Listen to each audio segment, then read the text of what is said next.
Well, you might be wondering, why am I dressed up so nicely, looking so beautiful? Hey, your words, not mine. I'm not actually, I'm wearing a t-shirt.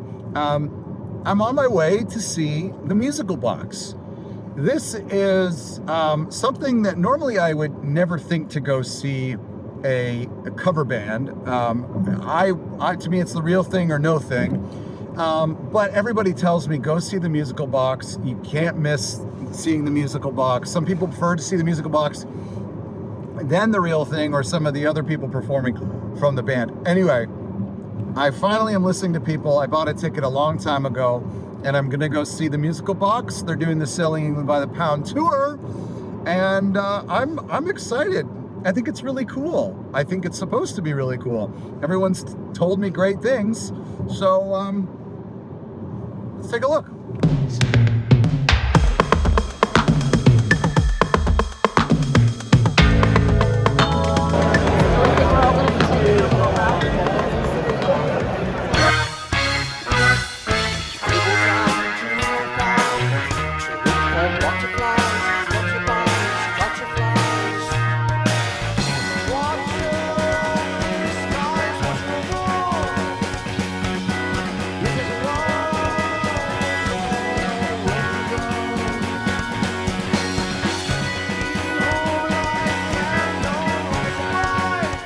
So it turns out no filming in there, which is, I was hoping to do some B-roll to show you and give you a little bit of a review. And then I saw some signs and I thought, I guess I probably could sneak some video, but then I'm like, I can't really sneak it if I'm gonna upload it to YouTube and have millions of people watch it.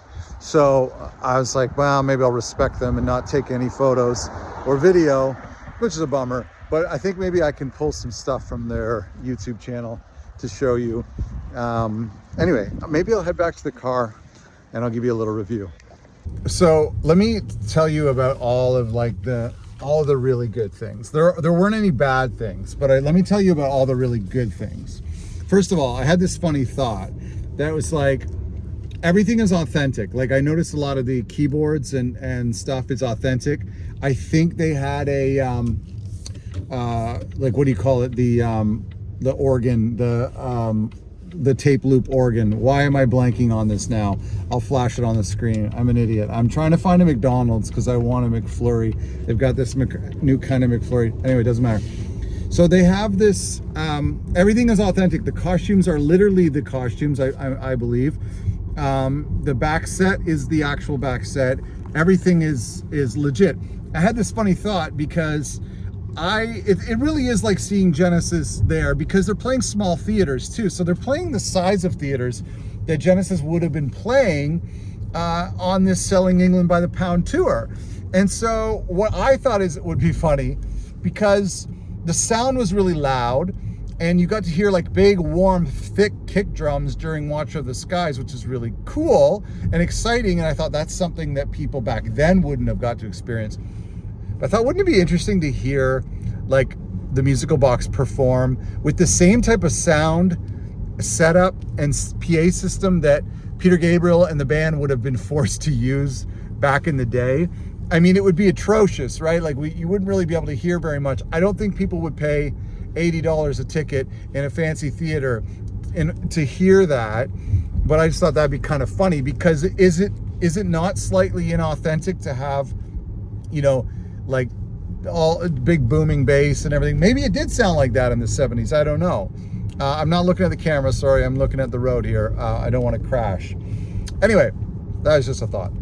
So here's the very first thought I had, and I wanted to remember to share it with you.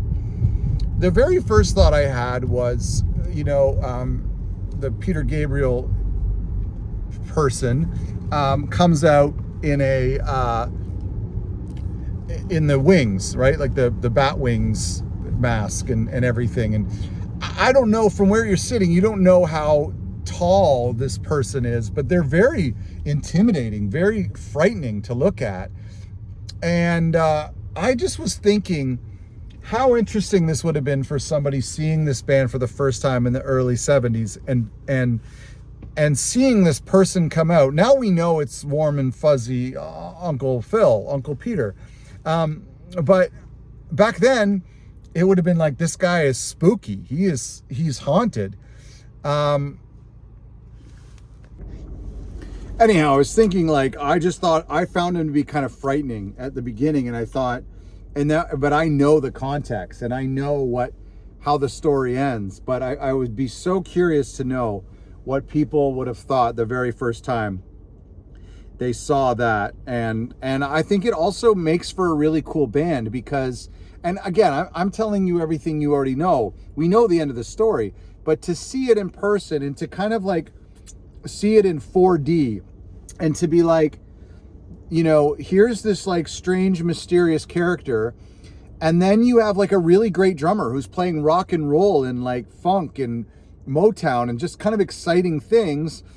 And then you have like guitar players and great keyboardists. And I just thought that was really interesting.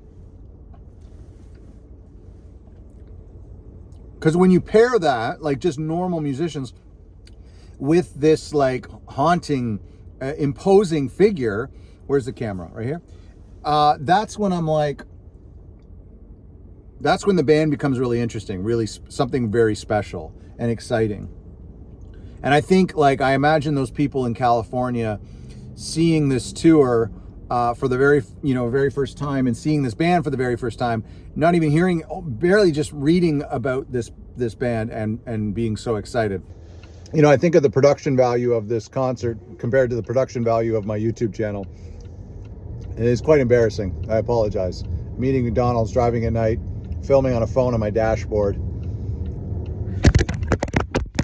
My biggest takeaway from this was what I learned about the band, which is funny because I've read all the books, I've listened to all the interviews and the articles and listened to the albums a trillion times,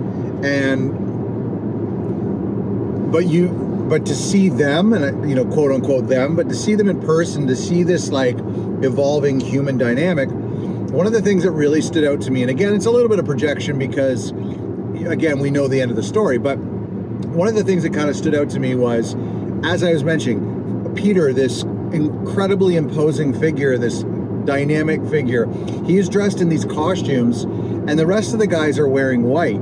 And I don't know if that was the case for every gig on the Selling England by the Pound tour, but it definitely sent this message that Tony and Phil had a problem with, which is the fact that Peter was the main attraction and Peter was the band, and that everybody else was just background.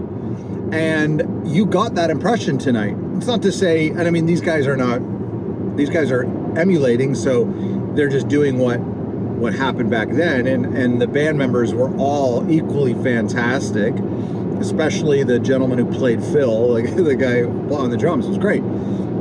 But yeah, it was interesting because you get this feeling that they might have had, which is, we are the orchestra and this is the opera singer, and certainly I found myself, and this is where I had this thought, was I found myself watching Peter for all of Watcher of the Skies, which is the opening number. All of Watcher of the Skies, I'm watching Peter, his costume, his imposing figure, and just kind of, really taken by it. And then I'm like, oh yeah, there's Tony and Mike and Phil, and like trying to pay attention to their characters as well. But your eyes keep going back to the Peter Gabriel character. Phil always said the costumes were fine, but like they were taking away from the music. So I kind of see both sides because, pun intended, because I don't know, I really liked, I would imagine being a college student in the 1970s and seeing this band, it would have just been so exciting. And just, you wouldn't be able to comprehend what you're seeing. But I could imagine, I also see the other side, to see this setup and to see this show is about what Peter is saying, what Peter is doing, what Peter is wearing, what Peter is singing. I could see their complaints. They have a case. Okay, it's been a couple days, and now I can film something in here and not be driving, but I wanted to just share a couple of my thoughts. And first of all, I also want to ask you, please leave in the comments if you've seen this band. I'm sure most of you have or will soon. I think they're going back out on tour very soon doing the Genesis live album. So this was the Selling England, and I really wanted to see this. I wanted to see this band because everyone told me to go see this band, but I'm not sure I would have wanted to sit through like the entire of The Lamb or maybe an album that wasn't necessarily my favorite. However, Selling England by the Pound is, at this moment, my favorite Genesis album of all time. So to see that would be really incredible. Now, this is a little spoiler, but I'm sure you knew this. Like, I wasn't sure necessarily if they were going to play the entire album straight through, if that was what it was, or if it was more of a celebration of that tour and the songs they played on that tour, which that is the case. So I wasn't disappointed in any way. That was really cool. And all of my favorite numbers, like Firth of Fifth, Cinema Show, I Know What I Like, Dancing with the Moonlit Night, Battle of Epping Forest, like they're all played. So really, there's not much missing. I just also to note, I would say, you know, a lot of people talk about Supper's Ready being their favorite song. And that's true. And everyone goes crazy for that. But I feel like it's kind of, I always speak ill of Supper's Ready because I feel like it's like people are like predestined to adore that song. And it's like you have to adore that song. I actually believe the biggest fan favorite song, like aside from Supper's Ready, which isn't even really a song, but I think the biggest fan favorite is Firth of Fifth, based on just the reaction. Like when they started that, you know, the piano intro, which was played phenomenally, the real piano intro, they didn't just start it on the vocals like they do on Seconds Out and later on in years. The actual piano, you know, people went crazy. And then the song starts, and then all the various different parts of the song. And then, of course, like Steve's solo and the synth solo, people were going nuts for it. So I actually think that Firth of Fifth is like, you know, low key, like secretly everybody's favorite Genesis song. I think, you know, but anyway, yeah, it was a tour that I needed to see. And so I kind of had to go and see this. I wasn't reluctant. I had a great time. The stage design is beautiful. There's always something to watch. I think it's really, really great. And I obviously, if you haven't gone to see them, you really should. What I was kind of saying, you know, I said this to our Patreons earlier in the week. I feel like what's so great about this is seeing Genesis in 4D, because we see the videos, and there's been the Genesis Museum restoration videos, which are awesome. So we get to see like more clarity of the actual band at this time. We have recordings, we have bootlegs, we have remastered recordings. We might get better stuff now that AI has the ability to restore audio better. And this is like crazy what they're coming up with. So we might be able to take some of those older bootlegs and polish them up, albeit artificially, but we might be able to hear more things from the Peter Gabriel era in later years. That's my prediction. But we have like great photos, great videos, but I just feel like the Musical Box gives you a bit of a 4D experience where you're hearing the beautiful music. It sounds almost identical. You're seeing all the images, you're combining those together, and it's different than video, and you're being in a theater, a similar theater that they would have played in. And it just, yeah, it has those feelings, you know. It almost would have been cool if it was like standing room only, like playing in some of the original theaters they played in. Like, I just appreciated the kind of the immersive spectacle of it. That's what I thought. I knew this wasn't Genesis, but I was enjoying fooling my senses, which leads me to what I think will be the end of the Musical Box. I think the Musical Box, whether or not the actual guys just kind of retire and nobody's there to kind of pick up the torch, I mean, hopefully that's not true. But I feel like the end of the Music Box will be when these VR companies that are like pushing really, really hard, combined in with like AI audio and AI video, when record labels start to sell tickets to see Genesis live on the Lamb Lies Down tour, and you put these like immersive audio headphones, which we already have, on with your VR goggles by Meta or Apple Vision, and you are watching this, you know, in 3D or whatever, or, you know, surround video and surround sound. You're watching Genesis, and it's like they're taking original footage and then AI generating the rest. I know a lot of you grumpy old people out there are like, no, that's terrible. And of course, that does sound terrible, but I do believe that's the future we're headed. And it might be kind of cool. I mean, yeah, we know it's not real. And of course, AI video and AI photos are gross today. But I think there is a future where we're putting on VR goggles and we're paying a $40 ticket to see the Invisible Touch tour at Wembley, and to actually feel like you're in the crowd, or if you want to sit on the stage, or if you want to sit next to Chester Like, I honestly think that's going to be a thing. You'll be able to see Frank Sinatra, Johnny Cash.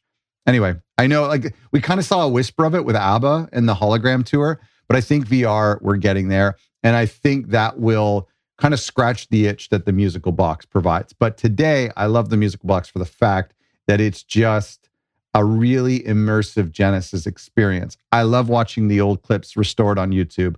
I love listening to the bootlegs and hearing the people yell in the crowd and all of Peter's stories.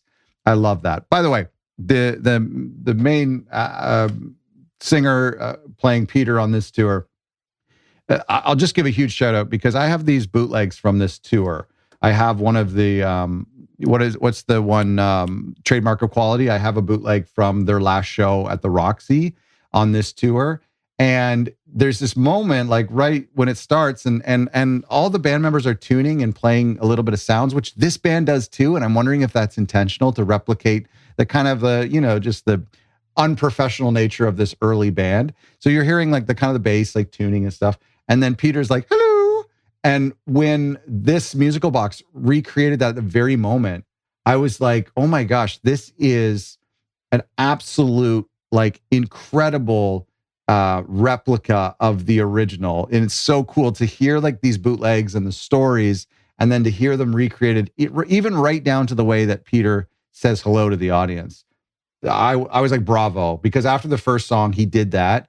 And it sounded exactly like the bootleg that I have. And it blew my mind. I just thought that was such a cool effect to replicate exactly what Peter would say and act. There was nobody who, it would have completely ruined it if this band was like, hey, hey, everybody, hey, Canada, thanks for coming tonight. I hope you drive safe. Make a joke about the local coffee or what, you know what I mean? That would have taken us out of the moment. These guys stayed in character the whole time. And I really appreciated that. I thought that that's the best thing about going to see the musical box, as opposed to like a band that's just playing in a pub and a guy's wearing a Pink Floyd t-shirt or, and wearing modern jeans, and like, it just will take you out of the moment. So this, again, best thing about seeing musical box, the music is great, but imagining yourself hearing this band playing Firth of Fifth Cinema Show live in person, it's something we don't get to experience. So for me, it's like the closest you'll ever get to going back in time. That's it. I'm going to end the video. Let me know if you have seen this band and what you think, and if you're planning on seeing them shortly on the next tour. Thanks for watching.